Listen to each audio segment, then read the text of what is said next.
In today's video, I'm going to tell you about one of the most harrowing and dangerous operations I ever participated. A chemical rescue mission that pushed every limit of human endurance and tested everything we thought we knew about warfare. This wasn't just about facing bullets and explosives. This was about entering hell itself, where the very air could kill you in minutes. Don't leave this video, because I'm going to tell you every single detail of Operation Dead Zone. And trust me, you've never heard a military story quite like this one. Every day on this channel, we bring you real military operation stories lived by me, Steve Harris, during my quarter-century of service in the United States Army. I've seen combat in deserts, mountains, jungles, and urban warfare zones, but nothing, and I mean nothing, prepared me for what we faced in that contaminated wasteland. Before we dive deep into this story, make sure to hit that like button. If you appreciate these real military stories, subscribe to the channel so you'll be notified every time I share a new operation from my years of service. And leave a comment below telling me what you think about chemical warfare and how soldiers should handle these impossible situations.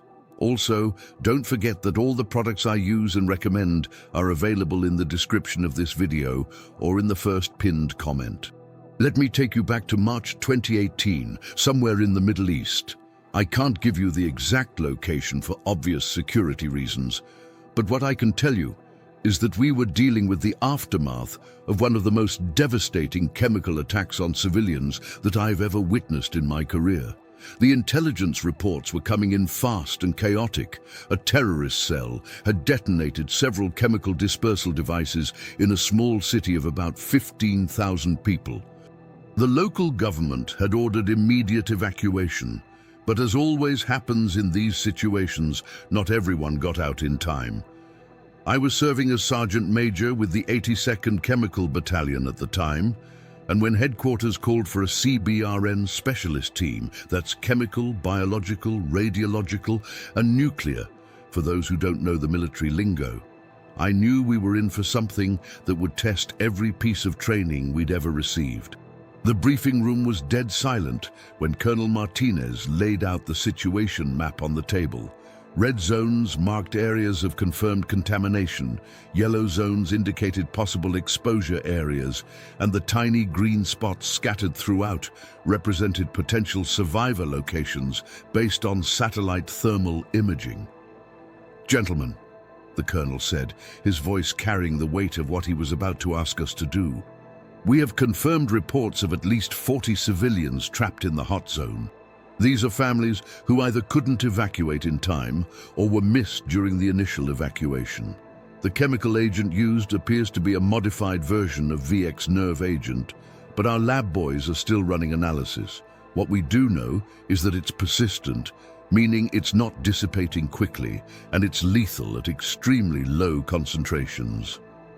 I looked around the room at my team, the same guys I'd served with for years, men I trusted with my life on a daily basis. There was Staff Sergeant Rodriguez, our communications specialist, who could work miracles with radio equipment under any conditions. Sergeant Thompson, our medic, who had saved more lives than any of us could count. Corporal Jenkins, our youngest team member, but one hell of a demolitions expert. And finally, Sergeant First Class Williams, our reconnaissance specialist who could find his way through any terrain blindfolded. The colonel continued, "The area is still considered hostile. Intelligence suggests that some of the terrorist cell members are still operating in the area, possibly wearing protective equipment they acquired before the attack. Your mission is threefold. Locate and extract any surviving civilians, gather samples of the chemical agent for analysis, and neutralize any remaining threats. You'll have air support on standby, but given the contamination risk, they can't get too close to your area of operations." As he spoke, I felt that familiar knot forming in my stomach, the same feeling I'd gotten before every major operation throughout my career. But this time, it was different. This wasn't just about facing an enemy you could see and shoot back at. This was about entering an environment where every breath could be your last, where your own equipment becomes the thin line between life and death. Our preparation phase took 18 hours. 18 hours of checking and double-checking every piece of equipment, every seal on our MOP4 gear. That's Mission-Oriented Protective Posture Level 4, the highest level of chemical protection. We had to be completely encapsulated in our protective suits, breathing only filtered air, with no exposed skin whatsoever. The suits themselves are incredibly cumbersome. Imagine trying to perform precise military operations while wearing what essentially amounts to a full-body hazmat suit with limited visibility and restricted movement. Each of us carried 2 sets of protective equipment, a primary and a backup, because equipment failure in a contaminated environment means death, plain and simple. Our M50 gas masks were fitted with specialized filters designed specifically for nerve agents. We carried atropine auto-injectors, 6 per person, which could potentially save our lives if we were exposed to the chemical agent, though exposure to VX in any significant concentration usually means there's no coming back. The weapons loadout was standard combat gear, but modified for operation in protective equipment. M4 carbines with reflex sights, because precision aiming through a gas mask is challenging enough without having to rely on iron sights. Sidearms were .45 caliber pistols, and we each carried enough ammunition for a sustained firefight, though we hoped it wouldn't come to that. Our medical kit was extensive, not just for treating chemical exposure, but for dealing with conventional wounds while wearing protective gear. Thompson had trained us all on basic decontamination procedures and how to administer medical aid to contaminated personnel. The reality is that if someone gets seriously injured in a contaminated zone, your options for helping them become extremely limited. The night before the operation, I found myself thinking about my family back home. My wife Sarah, who had supported me through 25 years of deployments and dangerous missions. My 2 kids, who were both in college and had no idea that their father was about to walk into what could very well be his final operation. In all my years of service, I'd faced enemy fire, improvised explosive devices, and situations where the odds were heavily stacked against us. But this felt different. This felt like we were about to challenge death itself.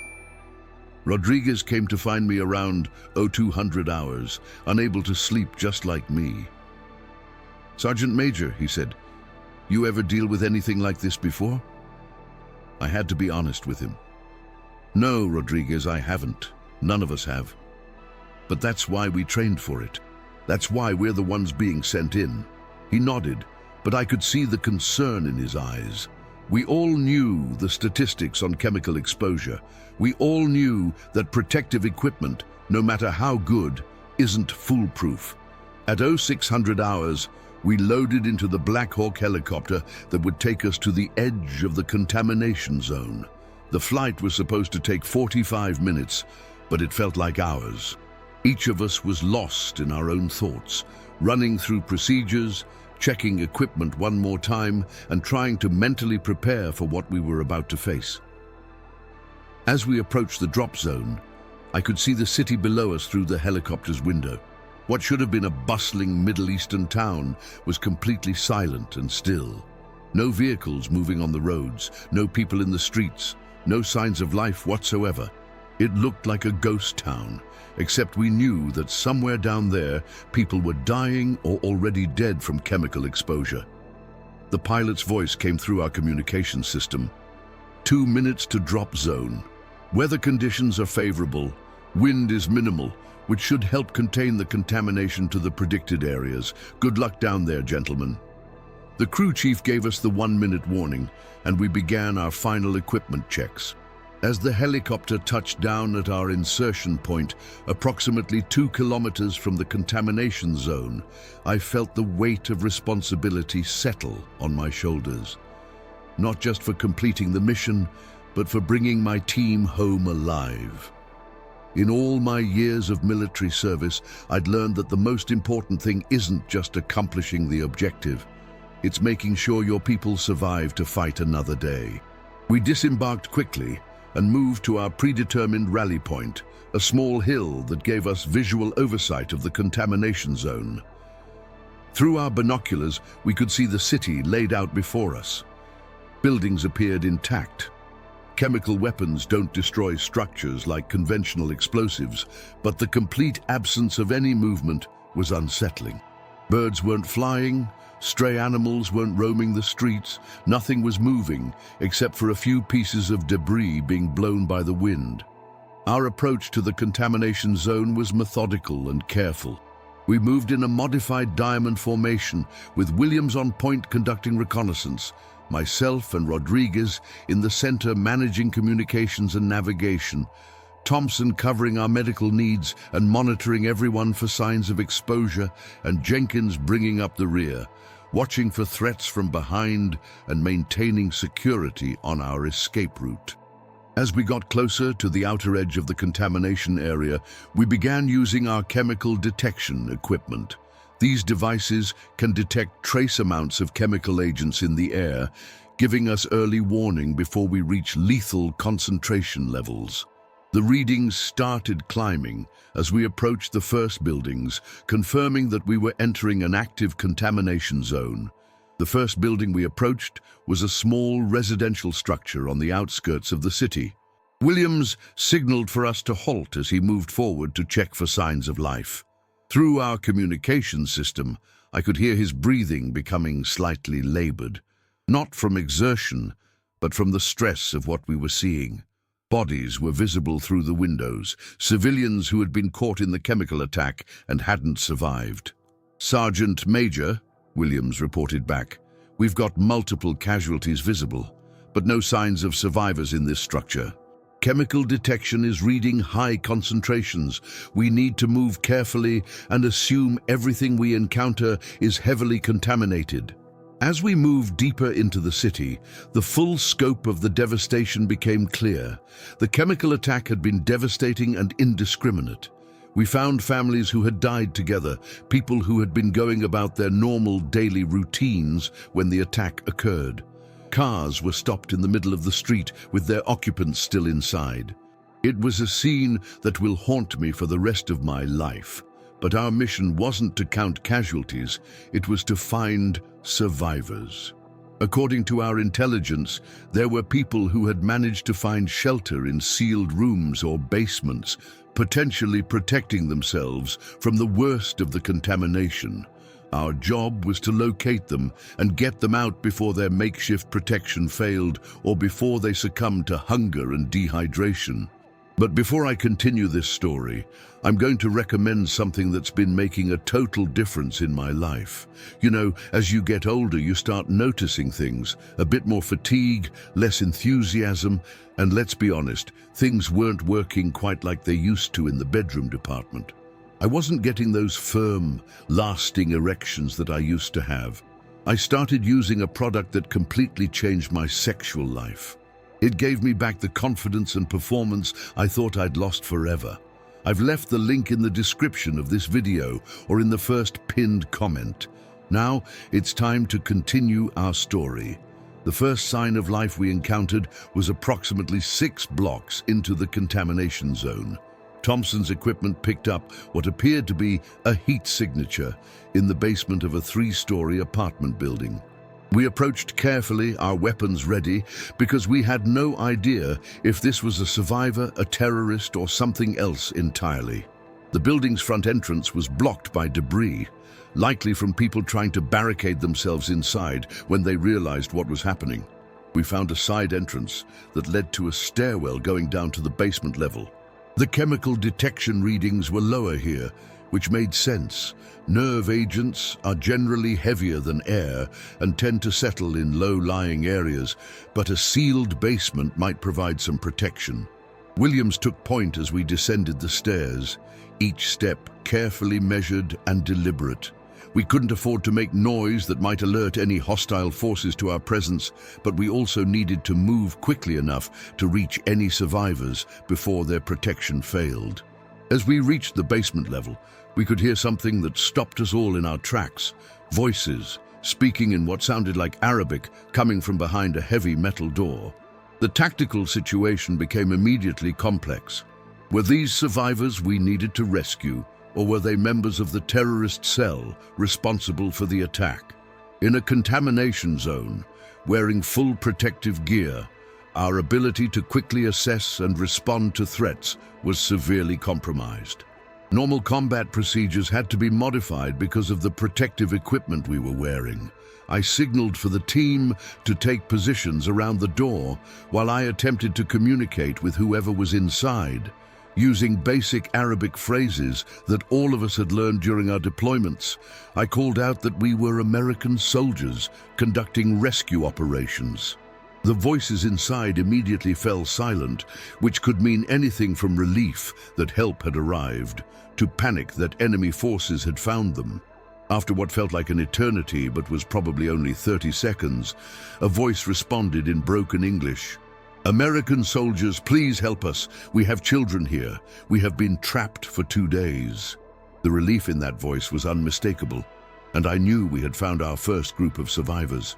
The door was locked from the inside, which was actually a good sign. It meant they had been able to secure their shelter. Jenkins quickly assessed the lock and determined he could open it without causing damage that might compromise their protective seal. As the door swung open, we were greeted by a sight that was both heartbreaking and hopeful. Inside the basement were 11 people, 3 adult men, 2 women and 6 children, ranging in age from what looked like 5 years old to maybe 15. They had managed to seal themselves in this basement using plastic sheeting, duct tape, and whatever materials they could find. The adults had wet cloth tied around their faces, makeshift protection that probably saved their lives by filtering out some of the chemical contamination, but their condition was deteriorating rapidly. 2 of the children were showing early signs of chemical exposure, difficulty breathing, excessive tearing, and the beginning stages of respiratory distress. The adults were trying to remain calm for the children's sake, but I could see the fear in their eyes. They knew that their improvised shelter was failing, and they knew what that meant. Thompson immediately began assessing the medical condition of each person, while the rest of us established security around the building. The biggest challenge we faced was how to evacuate contaminated civilians through a contaminated environment without proper protective equipment for them. Our protocols called for decontamination procedures before evacuation, but we didn't have the facilities to properly decontaminate 11 people in a hostile environment. The solution we implemented was far from perfect, but it was the best we could do under the circumstances. We had brought several emergency escape hoods, essentially simplified gas masks designed for emergency evacuation. These wouldn't provide long-term protection, but they might keep the civilians alive long enough to get them to a decontamination facility. As we were preparing the civilians for evacuation, Rodriguez received a radio transmission that changed everything. "Hawk 6, this is command. Be advised we have movement in your area. Possible hostile forces approaching from the northeast. Unknown number, unknown intent, but they appear to be equipped with protective gear." The situation had just become exponentially more dangerous. Not only were we dealing with chemical contamination and civilian casualties, but we now had to contend with potentially hostile forces who were prepared for operation in a contaminated environment. This meant they were likely members of the terrorist cell responsible for the attack, and they were probably coming to eliminate any evidence of survivors. I made the tactical decision to split the team. Williams and Jenkins would establish a defensive perimeter while Rodriguez maintained communications and helped me and Thompson prepare the civilians for immediate evacuation. Time was no longer a luxury we could afford. We had to move these people now, regardless of whether our decontamination procedures were complete. The children were terrified, and rightfully so. They didn't understand why these strange figures in protective suits were telling them they had to leave their safe hiding place and go back outside, where the air itself could kill them. The adults understood the situation better, but that almost made it worse because they knew the risks we were all taking. As we began moving the group toward our planned evacuation route, Thompson noticed that one of the children, a girl who couldn't have been more than 7 years old, was developing more severe symptoms of chemical exposure. Her breathing was becoming labored, her eyes were producing excessive tears, and she was beginning to lose coordination. We were literally watching the chemical agent slowly killing this child, and our ability to help her was limited by our environment and equipment. The evacuation route we had planned took us through 3 blocks of contaminated urban terrain to reach our extraction point, where medical evacuation helicopters were standing by. 3 blocks doesn't sound like much, but when you're moving 11 scared civilians through a chemical contamination zone while potentially under threat from hostile forces, every step becomes a calculated risk. We had made it approximately 1 block when Williams reported movement ahead of our position. "Sergeant Major, I've got eyes on at least 4 individuals moving through the buildings approximately 200 meters northeast of our position. They're definitely wearing protective equipment and they're armed. They appear to be conducting a systematic search of the area." The tactical picture was becoming clear. The terrorist cell members who had conducted the chemical attack were now hunting for survivors, probably to eliminate witnesses and ensure that their attack was completely successful. They knew we were in the area.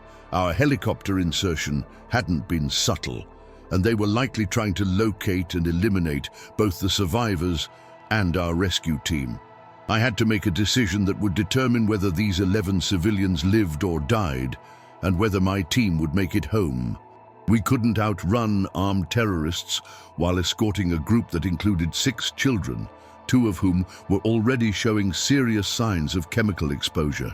We couldn't hide effectively in an urban environment where every building was potentially contaminated and offered limited protection.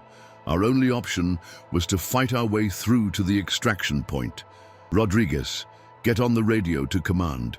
Tell them we need immediate air support at grid coordinates." I rattled off our position while simultaneously assessing our tactical options. The problem with calling in air support in a contaminated zone is that any explosives or gunfire could potentially disperse more chemical agent into the air, making the contamination worse.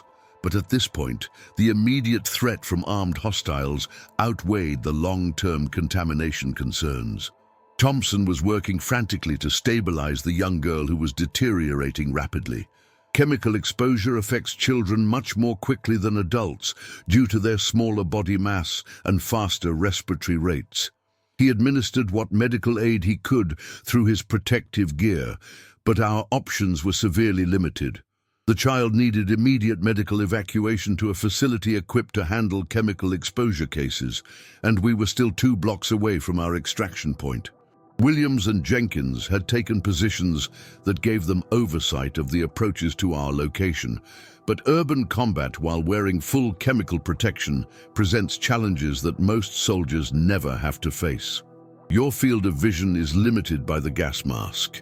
Your hearing is muffled, your movement is restricted by the protective suit, and your weapon handling is compromised by the thick gloves you have to wear. Every aspect of combat effectiveness is degraded when you're operating in MOP-4 gear. The first contact came sooner than I had hoped.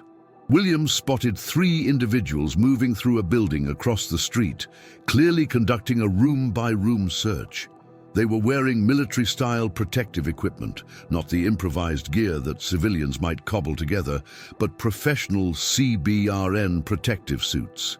This confirmed our suspicions that these were members of the terrorist cell who had planned and executed the chemical attack. "Sergeant Major," Williams reported through our communication system, "I count 3 hostiles in the building directly across from our position. They're armed with automatic weapons and appear to be conducting a systematic search. Based on their movement patterns, they know we're in this area." I looked at the group of civilians huddled behind us. The adults were trying to keep the children calm, but you could see the terror in everyone's eyes. They had survived the initial chemical attack. They had endured 2 days trapped in a basement with failing protection, and now they were caught in the middle of a firefight that would determine whether they lived or died. The responsibility I felt for their lives was overwhelming. The tactical decision I made went against conventional military doctrine, but the circumstances demanded unconventional solutions. Instead of engaging the hostiles directly, which would have exposed our position and potentially endangered the civilians, I decided to use the contaminated environment to our advantage. We would move through areas where the chemical contamination was heaviest, gambling that our protective equipment would keep us alive while the terrorists might not be willing or able to follow us through the most dangerous zones. "Rodriguez, what are the contamination readings on the street directly to our south?" I asked, knowing that this route would take us through the area where the chemical dispersal devices had been detonated. The readings came back at levels that were potentially lethal, even with protective equipment, but it was a risk we had to take. We began moving the civilian group through what was essentially the epicenter of the chemical attack. The ground was visibly stained with chemical residue. Abandoned vehicles contained the remains of people who had been caught in the initial dispersal, and the very air seemed thick with the persistent nerve agent. Every step we took was potentially our last, but it was the only route that might allow us to avoid direct confrontation with superior numbers of armed hostiles. Thompson continued working to keep the young girl alive as we moved. He had administered atropine to counteract the nerve agent, but her condition was continuing to deteriorate. The other child, who had been showing symptoms, was being carried by one of the adult men, who was struggling with the weight while wearing an emergency escape hood that was providing minimal protection. As we moved through the contaminated zone, I noticed that my own protective equipment was showing signs of stress. One of the seals on my glove was beginning to fail, evidenced by a small discoloration that indicated potential chemical penetration. In a normal training environment, this would have meant immediate evacuation and decontamination. In our current situation, it meant accepting the risk and continuing the mission, because stopping meant death for everyone. The street we were traversing looked like something from a post-apocalyptic nightmare. Cars were abandoned in the middle of the road, their doors open where people had tried to flee on foot when they realized what was happening. Bodies were scattered throughout the area, men, women, and children who had been going about their normal daily activities when the chemical attack occurred. The silence was deafening. No birds, no insects, no signs of life, except for our group moving slowly through this wasteland of death. Jenkins, who was providing rear security, reported that the hostile forces were following us, but maintaining distance. "Sergeant Major, they're tracking our movement, but they're not closing in. I think they're reluctant to enter the high contamination areas." This was exactly what I had hoped for, but it was a temporary advantage at best. Eventually, we would have to leave the contaminated zone to reach our extraction point, and when we did, we would be vulnerable to attack. The most difficult part of the movement was keeping the civilian group together and moving while managing their fear and the deteriorating condition of the exposed children. The adults were doing their best to help, but they were operating on adrenaline and terror, and their decision-making was affected by the stress of the situation. Several times we had to prevent them from making choices that would have exposed them to higher concentrations of the chemical agent. Rodriguez was maintaining constant communication with our command post, providing updates on our position and the condition of the civilians.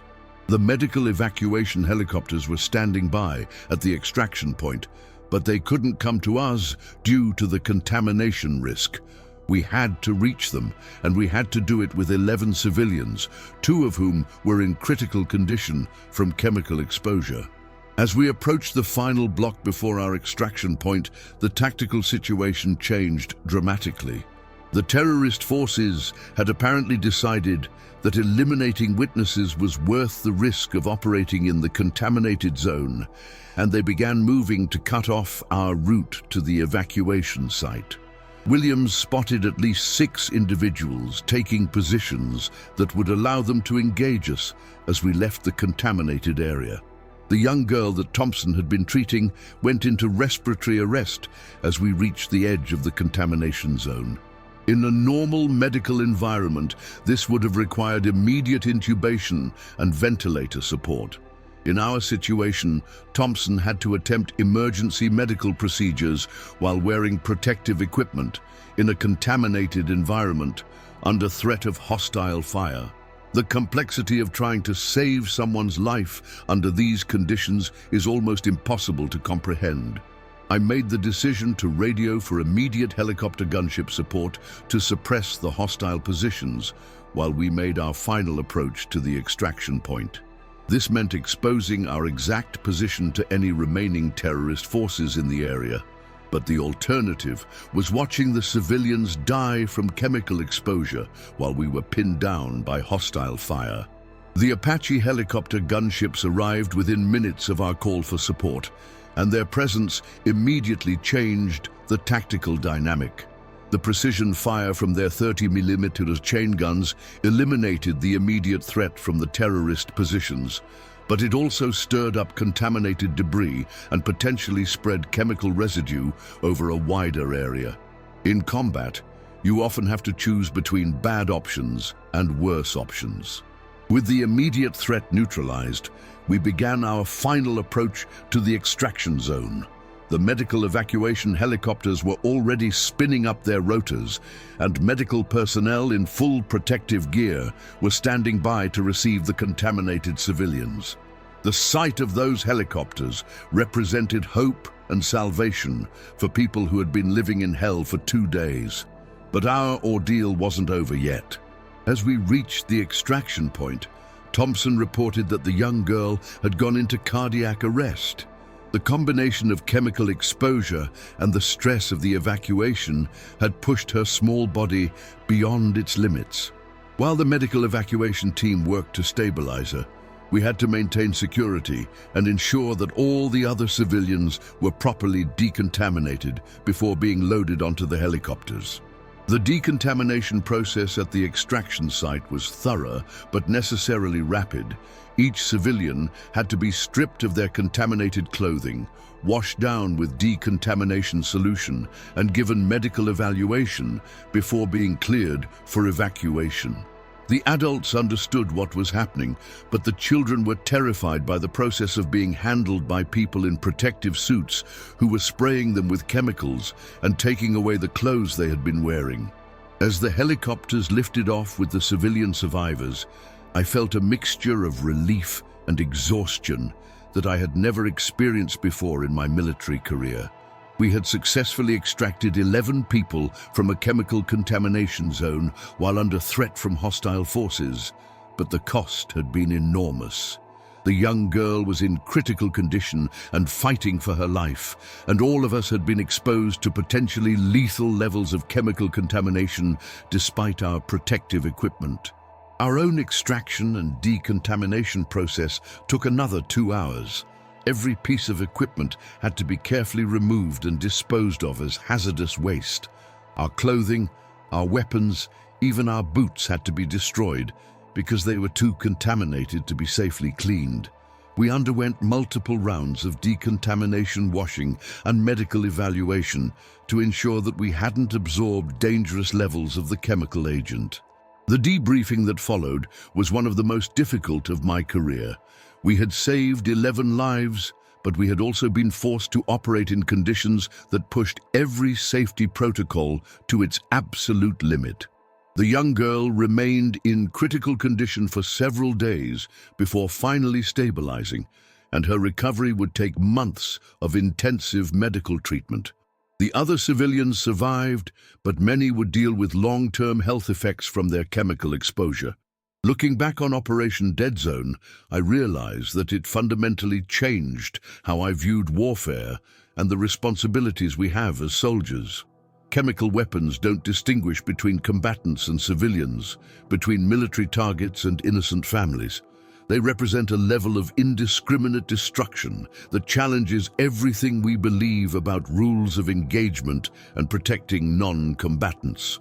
What do you think happened during the final phase of our extraction? Leave a comment below telling me your thoughts on how you think we managed to get everyone out safely and what you believe the long-term impact of this operation was on our team. The weeks following Operation Dead Zone were some of the most challenging of my entire military career, and not just because of the physical effects of chemical exposure. Each member of our team had to undergo extensive medical monitoring to ensure that we hadn't absorbed dangerous levels of the nerve agent despite our protective equipment. Blood tests, neurological evaluations, respiratory function assessments. We became human guinea pigs for the medical corps to study the effects of chemical exposure on military personnel. But the psychological impact was even more significant than the physical concerns. Thompson, our medic, struggled with the memory of watching that 7-year-old girl go into cardiac arrest while he tried to save her life through protective equipment that limited his ability to provide proper medical care. Rodriguez couldn't stop thinking about the families we had found who didn't survive, wondering if we could have reached them sooner if we had made different tactical decisions. Williams kept replaying the firefight in his mind, analyzing whether we could have eliminated the terrorist threats more effectively while better protecting the civilians. Jenkins, our youngest team member, had nightmares for months afterward. He would wake up in the middle of the night, convinced that he could smell the chemical agent, even though we had been thoroughly decontaminated and medically cleared. The psychological impact of operating in an environment where the air itself can kill you creates a level of stress that most people can't comprehend. Every breath becomes a conscious decision. Every movement is calculated against the risk of equipment failure. For me, the most difficult part was dealing with the command decisions I had made during the operation. Second-guessing yourself is a luxury that military leaders can't afford during combat, but afterward, in the quiet moments when you're trying to sleep, every choice gets analyzed and reanalyzed. Should we have taken a different route through the contamination zone?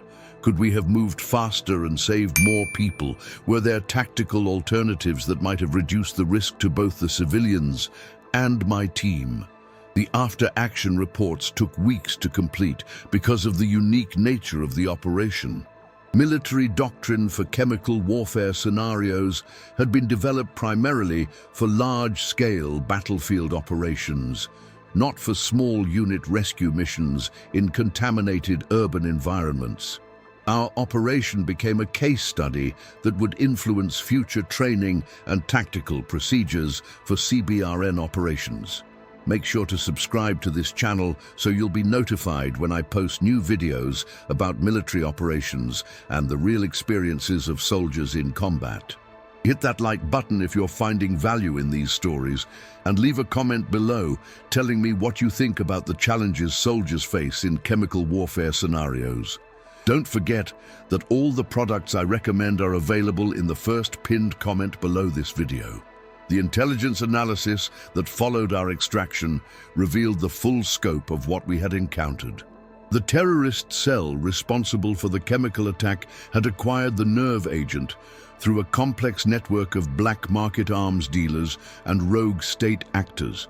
The attack on the civilian population had been intended as a demonstration of capability, a message to regional governments about what could happen if certain political demands weren't met. Our rescue operation had disrupted their propaganda objectives because we had proven that Western military forces could operate effectively even in chemically contaminated environments. The 11 civilians we rescued became living testimony to the fact that the terrorist attack had not been completely successful, which undermined the psychological impact the terrorists had hoped to achieve. But the cost of our success was measured in more than just the immediate risks we had faced. Each member of our team would carry the physical and psychological effects of that operation for the rest of our lives. The medical monitoring would continue for years, watching for long-term health effects that might not manifest until decades later. The memories of what we had seen and experienced would influence every subsequent operation we participated in. 3 months after Operation Dead Zone, I received a letter that changed my perspective on everything we had endured. It was from the father of the 7-year-old girl who had gone into cardiac arrest during our evacuation. His English wasn't perfect, but his message was clear. His daughter had not only survived, but was making a remarkable recovery. The quick medical intervention that Thompson had provided, even under impossible circumstances, had kept her alive long enough to reach proper medical facilities. The letter included a photograph of the girl playing with her siblings in what appeared to be a refugee camp where the family had been relocated. She was smiling, running around like any normal child, completely unaware that she had been minutes away from death in a contaminated basement. That photograph became one of my most treasured possessions, a reminder that sometimes military operations aren't just about defeating enemies or accomplishing strategic objectives. Sometimes they're about saving individual lives that represent hope for the future. The other civilians we had rescued also survived, though their recovery processes varied significantly. The adults dealt with long-term respiratory issues and neurological effects from their chemical exposure, but they were alive and together as families. The children adapted more quickly, as children often do, though they would need psychological counseling to deal with the trauma of their experience. 6 months after the operation, our team was awarded the Army Commendation Medal for Valor, recognizing our actions during Operation Dead Zone. The ceremony was held at our home base, with families and command staff in attendance. But as I stood there receiving the medal, I couldn't help thinking about all the people we hadn't been able to save. The families who had died in their homes, the individuals who had been caught in the open when the chemical attack occurred. Military decorations are meant to recognize exceptional performance under difficult circumstances, but they can't capture the full complexity of operations like Dead Zone. They can't convey the weight of responsibility that comes with making life and death decisions for both your team and innocent civilians. They can't express the long-term impact that these experiences have on the soldiers who live through them. The terrorist cell responsible for the attack was eventually tracked down and eliminated through a series of targeted operations conducted by Special Operations Forces. Intelligence gathered from our rescue mission, including chemical samples and tactical information about their capabilities, contributed to the success of those follow-up operations. In the broader context of the war on terrorism, Operation Dead Zone represented a small victory. We had saved lives and gathered intelligence that helped prevent future attacks. But for me and my team, it represented something much more personal. It was a test of everything we had trained for throughout our military careers: technical proficiency, tactical decision-making, leadership under pressure, and the willingness to risk our own lives to save others. We had faced an enemy that couldn't be defeated with conventional weapons, an environment that was actively trying to kill us, and a mission that pushed every safety protocol to its absolute limit. The young girl whose life Thompson had saved during the evacuation grew up to become a doctor. I learned this years later through a network of military and humanitarian contacts who had kept track of the refugees from that region. She had decided to pursue medicine because she wanted to help other people, the way the American soldiers had helped her family. The circle of impact from a single military operation can extend far beyond what anyone imagines at the time. Thompson eventually left the military and became a paramedic in civilian life, but he never forgot the lessons he learned about providing medical care under extreme conditions.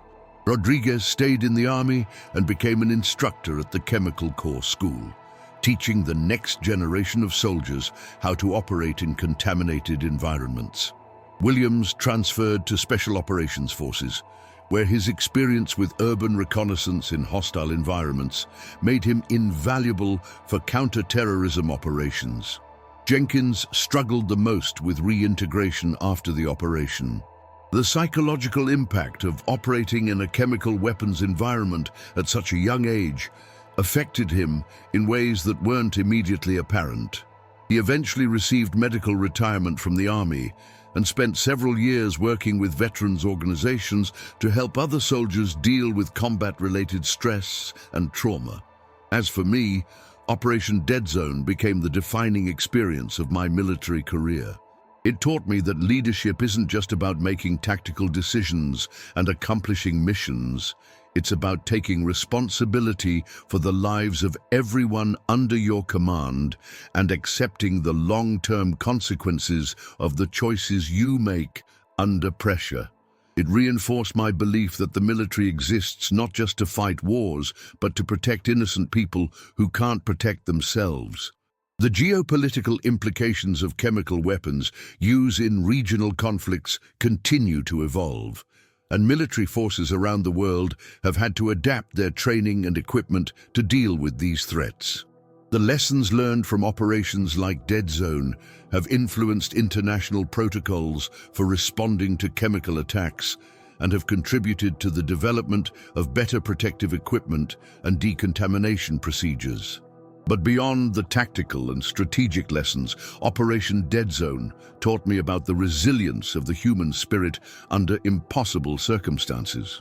Those 11 civilians who survived 2 days in a contaminated basement, breathing through makeshift filters and wondering if help would ever come, demonstrated a level of courage and determination that inspired everyone who participated in their rescue. The families who stayed together, who took care of each other, who never gave up hope even when death seemed inevitable. They reminded me why we wear the uniform and why we accept the risks that come with military service. It's not about politics or strategic objectives or national interests, though those things matter. It's about being willing to stand between innocent people and the forces that would destroy them. Years later, when I retired from the army after 25 years of service, Operation Dead Zone was the experience I thought about most often.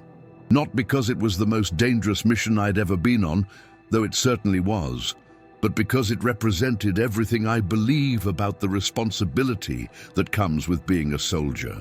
We had faced an impossible situation with inadequate resources and overwhelming risks, and we had found a way to save lives that would otherwise have been lost. The 11 people we rescued went on to live full lives, to raise families, to contribute to their communities, and to remember that when the world seemed darkest, someone had been willing to risk everything to help them. That legacy is worth more than any military decoration or recognition because it represents the fundamental purpose of military service, protecting those who cannot protect themselves. The chemical weapons threat hasn't disappeared from the modern battlefield. If anything, it has become more complex as non-state actors gain access to increasingly sophisticated weapons and delivery systems. Future soldiers will face similar challenges to what we encountered in Operation Dead Zone, and they will need to be prepared for the unique physical and psychological demands of operating in contaminated environments. The protective equipment has improved since our operation, and medical understanding of chemical exposure treatment has advanced significantly. But the fundamental challenges remain the same. How do you maintain combat effectiveness while wearing equipment that limits your mobility and sensory perception? How do you make tactical decisions when the environment itself is trying to kill you? How do you keep civilians alive when you can barely keep yourself alive? These are questions that can only be answered through training, experience, and the kind of teamwork that develops between soldiers who trust each other completely. Rodriguez, Thompson, Williams, Jenkins, and I had served together for years before Operation Dead Zone, and that history of working together under pressure made the difference between success and failure when we faced the ultimate test. The bonds formed between soldiers during operations like this last forever. We are connected not just by shared experience, but by the knowledge that we were willing to die for each other and for people we had never met. That level of commitment and sacrifice is rare in any profession, but it's the standard expectation in military service. As I look back on Operation Dead Zone now, more than 5 years later, I'm grateful for the opportunity to have been part of something that made a real difference in the world. We saved 11 lives, we gathered intelligence that helped prevent future attacks, and we demonstrated that American soldiers will go anywhere and face any threat to protect innocent people. But I'm also aware of the cost. Every member of our team was changed by that experience in ways that we're still discovering. The physical effects of chemical exposure may not manifest for years or decades. The psychological impact of operating in that environment, of seeing the devastation caused by chemical weapons, of making life and death decisions under impossible circumstances, those effects will be with us forever. That's the reality of military service that people don't always understand. It's not just about the heroic moments or the successful missions. It's about accepting that some experiences will change you fundamentally, and that the cost of protecting others sometimes includes sacrificing parts of yourself that you can never get back. Operation Dead Zone taught me that courage isn't the absence of fear. It's the willingness to act in spite of fear when people's lives depend on your actions. It taught me that leadership isn't about having all the answers. It's about making the best decisions you can with incomplete information and accepting responsibility for the consequences. Most importantly, it taught me that the true measure of a soldier isn't how many enemies you defeat, but how many innocent lives you save.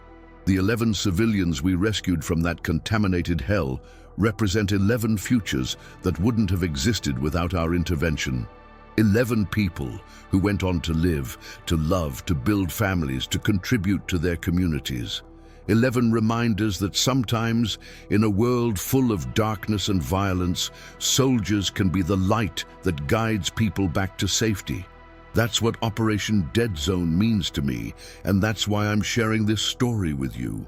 Not to glorify war or violence, but to illustrate the profound responsibility that comes with military service and the incredible resilience of both soldiers and civilians when faced with unimaginable challenges. These are the stories that need to be told, because they represent the very best of what human beings can accomplish when they're willing to risk everything for others.